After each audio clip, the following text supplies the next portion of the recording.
What is your value as a creative in this culture of mass production, AI, half-hearted design, and good enough?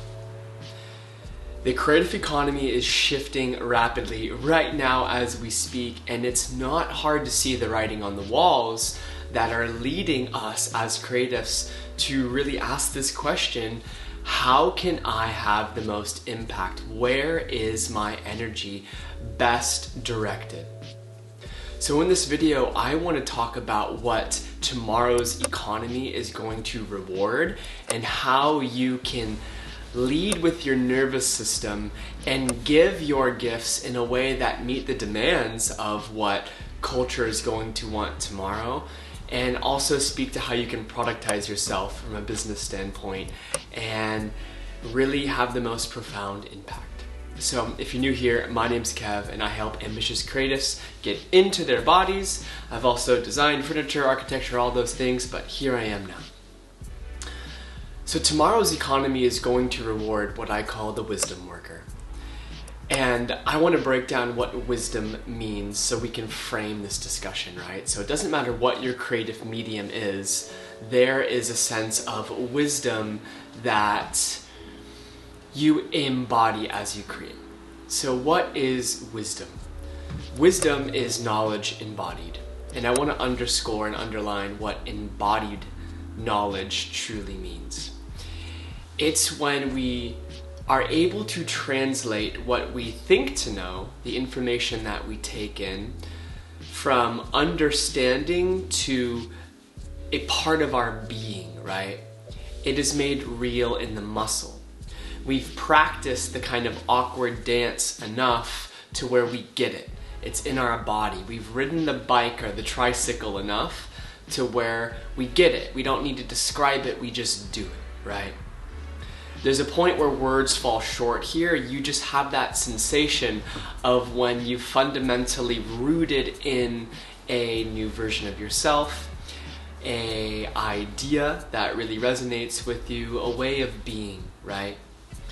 So anyone who's ever done the work to, let's say, shift a pattern of relating, shift a pattern of people-pleasing, of perfectionism, you know that you can have a mental understanding of some concept, of some ideal of how you want to show up, but actually living it, breathing it, embodying it, and leading as that version with a regulated nervous system is a totally different game, right? So that can be its own whole discussion, right? I have plenty of videos that speak to what that is, and the Embodied Creator Toolkit is a resource for y'all. But I want to talk about what it means to be a wisdom worker as a creative. So whatever your medium is, however you show up in your world, there are really two ways of framing it. There's the act of what you are giving that can be transacted, and there is the how in the way in which you are giving. This is sort of the material, the third dimension of it, right? This is more so the quality of presence, the deeper representation of who you are, the embodied energy, the wisdom, right? And I am a firm believer that it doesn't really matter what you do, it's how you do it. And if we attach too much to the what we're doing, oh, you know what's going to be big tomorrow is going to be VCR repair, man. Whatever. Awful example, right? But if you get attached to the what you're doing, you might be able to put presence in it, but the second that this may not light you up anymore, or the world may not demand it, you're left sort of with the rug pulled out from under you. But if we really focus and direct our energy into embodying a deeper presence that is naturally going to be imbued in the way that you talk, walk, create, brush your teeth, whatever it is, right? That's going to be a much more valuable skill in the marketplace because you are so much more open. You're adjustable in the sense that you can pivot, you can follow a new passion, you can imbue that presence into multiple areas without being attached to the form of it. You receive nourishment in life from the presence that you get to embody as you do it, right? And I think that skill of embodiment and wisdom is really the most valuable skill in the marketplace, right? You can also look to, whatever a career path might be, if you're a architect or a rocket physicist or a journalist, right? So long as you are following a traditional career path, which there's nothing wrong with that, your perceived value is capped to the salaries in which people are willing to pay you at whatever job that is. Not wrong, that's absolutely beautiful, right? But when we start to play a different game, when it's no longer about the output, it's no longer about the thing, it's about the deep quality of presence that you bring and the transformation that helps crack people open towards, that opens yourself up to a whole new world of perceived value. And so I bring you back to the question of what is your true deep value as a creative. And I'm willing to bet the farm that your value isn't about how many paintings you can paint in a week, how many chairs you can build, or how many weddings you can shoot in a summer. Sure, all of that's amazing, and I want you to express as much as you want to express. But I really want to help you consider that your real value as a creative is not at all in the what you do. It's how you do it, and it's the experience that naturally emanates from that presence that you embody. That's the difference between you getting paid, let's say, $100 an hour to shoot a photograph, or to shoot photographs for an hour, or you getting paid $1,000, $2,500, $5,000 for capturing that one special moment that you were an intimate part of creating, right? Now that's a tangible example. I want you to step out of really linear thinking and think more broad and expanded, but to fit the bill, that analogy kind of fits, right? And so how is this made possible? How do we reframe creative work as wisdom work, right? The primary vessel that I feel like us as creatives need to consider that is going to deeply impact the world is how you can lead with your nervous system. Or more precisely would be how you can lead with your open, expanded, regulated nervous system. Because we are always impacting the world around us via the state of our nervous system. If I'm like fidgety and I'm all like anxious like this and I'm going up to talk to somebody in line at the coffee shop, I'm probably not offering them much of a gift, right? I'm approaching that person, I'm approaching the moment with this energy that doesn't know what to do with itself. I don't know what to do with the energy inside of my body. And so that is going to naturally bring up other people's kind of doubt, confusion, a feeling of a lack of trustworthiness, all sorts of things that probably aren't conducive to you having the impact that you want to have through your work. Now I use this example as conversation, expand that to anything. It's you go to sit down, you go to create, and if there's a lot of energy moving through you and you don't know what to do with it, that's probably not going to transpire in your most meaningful work. Now, of course, you can learn to direct and channel that energy into your work, but I am much, much more of a believer in creating some space, learning how to attune to what's actually happening in your body. This is one of the most amazing parts about really becoming alive as a creative, is really having a sense of awareness and connection to what's actually happening in your body. There's such a level of honesty in our bodies that, quite frankly, we aren't always ready for. And so if we aren't ready for the honesty of our body, if we're not connected to our sense of aliveness and what's happening inside of us, how are we supposed to create work that's going to impact people, that's going to generate the money and resources that we want so that we can keep impacting people? You do the math, it's probably not going to work out. So the process that I feel like we as creatives are being called to more and more each day, with all of the noise that's really creating that question of what's the value of the creative nowadays, is how can I be deeply connected to myself? How can I attune to my nervous system, downshift, breathe, regulate, and lead from that place? Because if I'm leading from a sense of regulation in my nervous system, I'm going to occur as more open, available, and as a gift to the world around me. You're either giving the world openness and peace to the state of your nervous system, or you're not, right? You're either open or closed. And if you're closed, if you're repressing, or if you're really activated, you are not occurring as the most intentional, meaningful representation of what you want to give to the world. And there's nothing wrong or broken with you if that's the state you find yourself in. Your work just becomes, how can I create the space to connect to myself, to downshift, and to give from a place that doesn't have a need. It's purely desire. It's openness, right?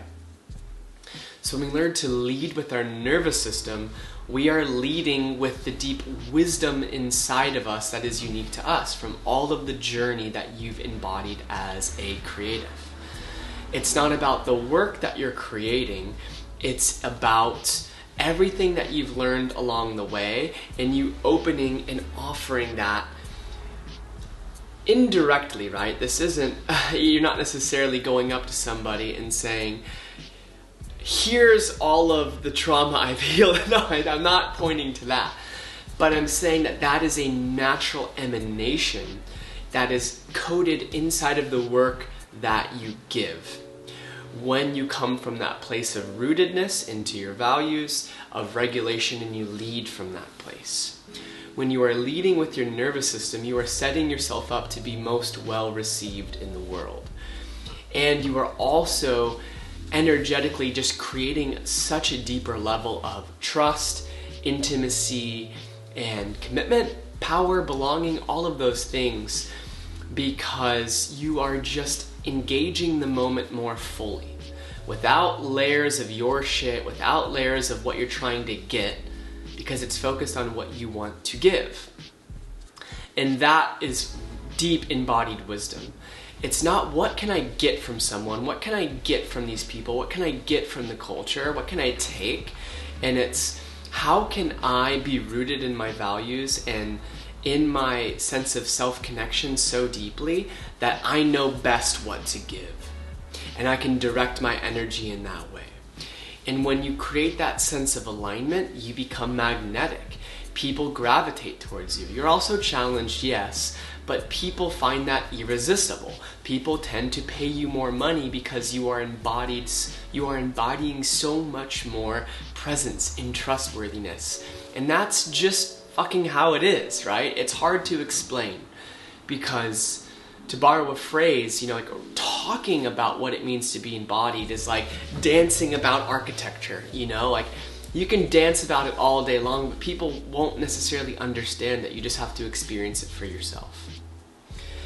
And so inside all of this, what it means to productize yourself is to choose what is making you feel most alive right now, and to consider how you can bring your most deeply rooted, regulated nervous system and wisdom into that offering, and to just fully commit to that for, let's say, 3 months.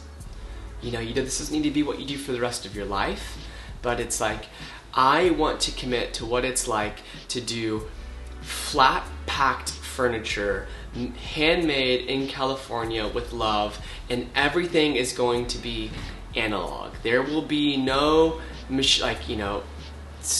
there will be no digital whatever involved. This is all going to be done by hand, and I'm going to make it an affordable, unique offering. There's going to be a handwritten letter, whatever it is, and commit to that, right? And fully give it your all. Because if you don't allow yourself to fail, you're half-assing it, right? So what it means to productize yourself is to realize that your energy, your values is the product. It doesn't matter what the thing is. How can you imbue your deepest core values into the product or the service that you are providing, right?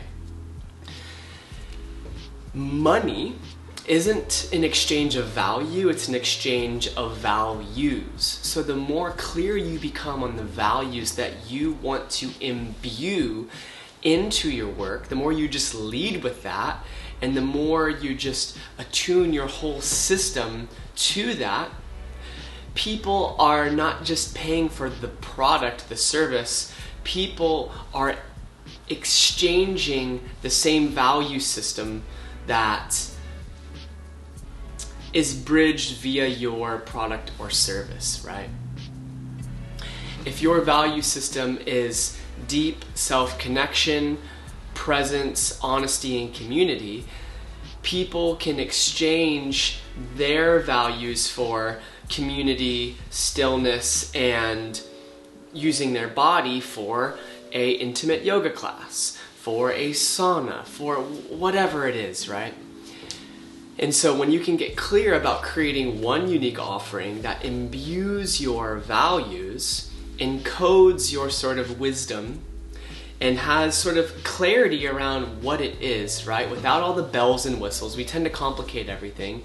You know, pick the price point that feels like a fair perceived value. Create the container so you can put your values into it, and by container I mean the clearly defined product or service.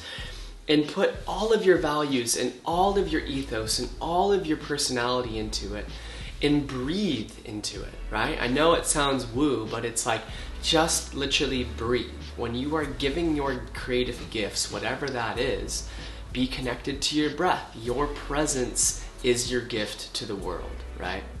So the more you can really make that occur to other people as a gift by you being deeply connected in a clear container where people can really clearly feel what they are receiving, that's how you productize yourself, and that's how you set yourself up for success in tomorrow's economy.